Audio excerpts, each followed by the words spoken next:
লাইফে প্রচুর এনজয় করতে হবে, অনেক ঘোরাঘুরি করতে হবে, মাসে 2-1 বার রেস্টুরেন্টে খেতে হবে, কিন্তু তার জন্য কি প্রয়োজন? Money. But money is fact. Hello everyone, আসসালামু আলাইকুম। আশা করি সবাই ভালো আছো। আলহামদুলিল্লাহ আমরাও ভালো আছি। আমাদের কখনো বাবা মার হাত ধরে ঘুরতে যাওয়া হয়নি, এ পার্কে সে পার্কে। কখনো বাবা মা আমাদের নিয়ে যায়নি। কেন নিয়ে যায়নি? আমরা গ্রামে বড় হয়েছি, কৃষক ফ্যামিলি, আর কৃষক ফ্যামিলি গ্রামে, এগুলো চিন্তা করা তো আকাশ কুসুম কল্পনা। সময় বদলেছে, সময়ের সাথে সাথে মানুষের কর্ম সব কিছুই বদলে গেছে। আমাদের সন্তানরা আমাদের কাছে যে সব সুযোগ সুবিধা পাচ্ছে, তার একটু সুযোগ সুবিধা ছিটে ফোঁটাও পাইনি আমরা আমাদের বাবা মার কাছে। আবার আমাদের বাবা মা তাদের বাবা মার কাছ থেকে তারও এক ফোঁটা ছিটে ফোঁটা পায়নি।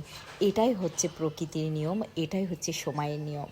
আজ আমরা সারাকে নিয়ে একটা পার্কে ঘুরতে এসেছি, আর এই পার্কে কী কী সুযোগ সুবিধা আছে, কি কি দেখার মতো আছে, সবই তোমাদের সাথে আলোচনা করব। এখন আমরা নাগরদোলায় উঠেছি, আর নাগরদোলা থেকে তো পার্কের পুরো ভিউটাই নেওয়া যাচ্ছে। অনেক ভালো লাগছে, অনেক সুন্দর। তো এটা হচ্ছে পার্কে ঢোকার গেট, ড্রিম ওয়ার্ল্ড পার্ক। এই গেট দিয়ে আমরা পার্কের মধ্যে ঢুকে যাব। এখানে প্যাকেজ আছে, কয়েকটা প্যাকেজ আছে, সেটাই সারার পাপা আলোচনা করছিল। যে প্যাকেজটা নিলে সুবিধা হয় আসলে সেই প্যাকেজটাই সে নেওয়ার ট্রাই করছিল।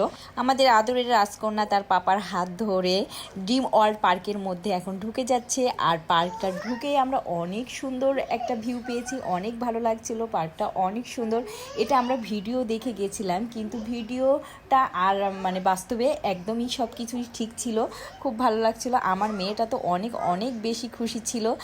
এখন আসুন, এই পার্কটা কোথায় অবস্থিত, পার্কে কি কি সুযোগ সুবিধা আছে এবং কি কি আছে। এই পার্কটা হাজারীবাগে আমাদের বাসা থেকে, বাড্ডা থেকে প্রায় 17 কিলোমিটার পথ পাড়ি দিয়ে আমরা এই পার্কে গেছি। এই পার্কের সুযোগ সুবিধা হচ্ছে শনি রবিবারে এন্ট্রি ফ্রি। আর এই পার্কে সুইমিং পুল আছে, আর সুইমিংয়ের জন্য পার পারসন 200 টাকা, বেবিদের জন্য 100 টাকা। পার্কে অনেক ধরনের রাইড আছে, আর রাইডের জন্য আলাদা বিল দিতে হবে। এটা যে কয়টা রাইড নেবে। আমরা 6টা রাইডের নিয়েছিলাম। এখানে 400 টাকা লাগছিল, কম নিলে আরও কম পড়বে।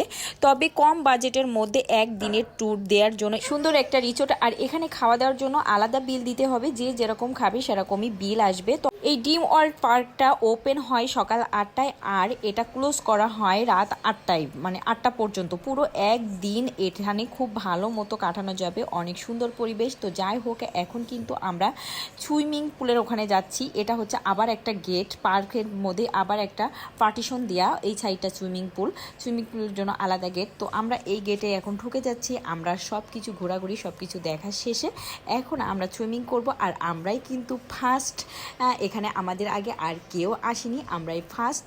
তো আমরা টিকিটটা ওনাকে দিয়ে দিলাম, দেওয়ার পরেই আমরা আমাদের ড্রেস চেঞ্জ করব। এখানে চেঞ্জ করার জন্য সুন্দর সুন্দর সব ব্যবস্থা আছে, কোনো অসুবিধা নেই। খুব রিল্যাক্সে এখানে সুইমিং করা যাবে, অনেক সুন্দর। ও সব কিছু মিলেই আমার অনেক ভালো লেগেছিল। তো আর এখানে চেঞ্জিং রুমগুলোও ছিল পরিষ্কার পরিচ্ছন্ন। আমার সারা তো খুব এক্সাইটেড, সে তার পাপার সাথে এদিকে একবার ওইদিকে একবার শুধু ছোটাছুটি করছে, দেখছে কখন সে পানিতে নামবে, এটাই মানে তার চিন্তা। তো ওর ড্রেস সব চেঞ্জ করে দিয়ে ওকে পানিতে নামিয়ে দেবো।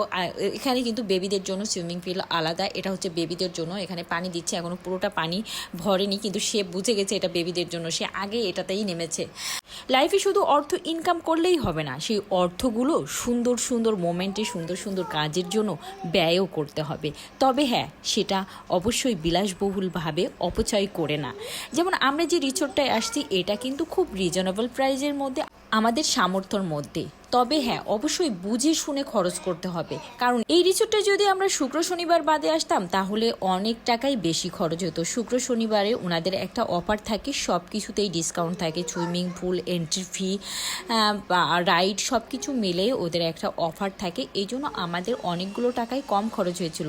যদি আমরা শুক্র শনিবার বাদে আসতাম তাহলে কিন্তু অনেকগুলো টাকা বেশি খরচ হতো। কিছুক্ষণের জন্য মনে হয়েছিল সারার পাপা ছোটবেলায় ফিরে গেছে। সে কিন্তু সাঁতার কাটছে, অনেক অনেক এনজয় করছে। মেয়েকে আমার কাছে দিয়ে সে বললো আমি একটু সাঁতার কেটে নিই। শুধু সারার পাপাও নয়, এখানে যারা যারা আসছিল তারা সবাই এরকমভাবে এনজয় করছে। তবে ঢাকার পোলাপানগুলো একটাও সাঁতার কাটতে পারছিল না। এই সাইডে যারা আছে তারা একটাও সাঁতার কাটতে পারে না। একজনকে তো খুব জোর করে তারপরে নামাইছে পানির মধ্যে, সে নামবেই না ভয়তে। এগুলো দেখে আমি খুব অবাক হচ্ছিলাম। তাদের পাপা মেয়ে গোসলের শেষে এবার আমরা মা মেয়ে গোসল করব। তো আমরাও মা মেয়ে কিন্তু কিছু সময়ের জন্য খুব এনজয় করেছি। পানি দেখে এখানে বের পানি পানি গান হচ্ছিল, এই জন্য আমার মেয়েটা বলছে মাম্মি বলো পানি পানি, আমি ওই জন্য আবার তাকে পানিতে হাত দিয়ে বলছিলাম হ্যাঁ পানি পানি। তো পুরো দিনটাই আমাদের অনেক অনেক সুন্দর কেটেছে। আসলে মাঝে মধ্যে এরকম একটা দিনের দরকার হয়, কারণ আমাদের মন মাইন্ড ফ্রেশ করার জন্য এরকম প্রকৃতি এরকম সব কিছুর একটু প্রয়োজন হয়। এই যে এখানে সব ঢাকার পোলাপান, এরা একটাও সাঁতার কাটতে জানে না, এরা যে কি ভিতুরে আল্লাহ। সুইমিং শেষ করে এবার আমরা রেস্টুরেন্টের দিকে যাব, দুপুরের খাবারটা শেষ করব। দুপুরের খাবার শেষ করে একটু রেস্ট নিয়ে আবার একটু ঘোরাঘুরি করব, দেন বাসায় ফিরে যাব। রেস্টুরেন্টে যে ওখানেও একটা কিড জোন আছে, আর কিড জোনে গিয়ে তো আমার মেয়ে আবারও খেলা শুরু করে দিয়েছে। এখানে কিন্তু সব বিল আবার আলাদা আলাদা দিতে হবে এক একটা খেলার জন্য। এখানে যে টাইম আছে সেই টাইমে 40 করে টাকা দিতে হবে। এখানেও অনেকগুলো খেলনা আছে। তো আজকের মতো ভিডিওটা এই পর্যন্ত ছিল, সবাই একটু লাইক কমেন্ট শেয়ার করে দিবা। আজকের মতো এই পর্যন্তই, আল্লাহ হাফেজ।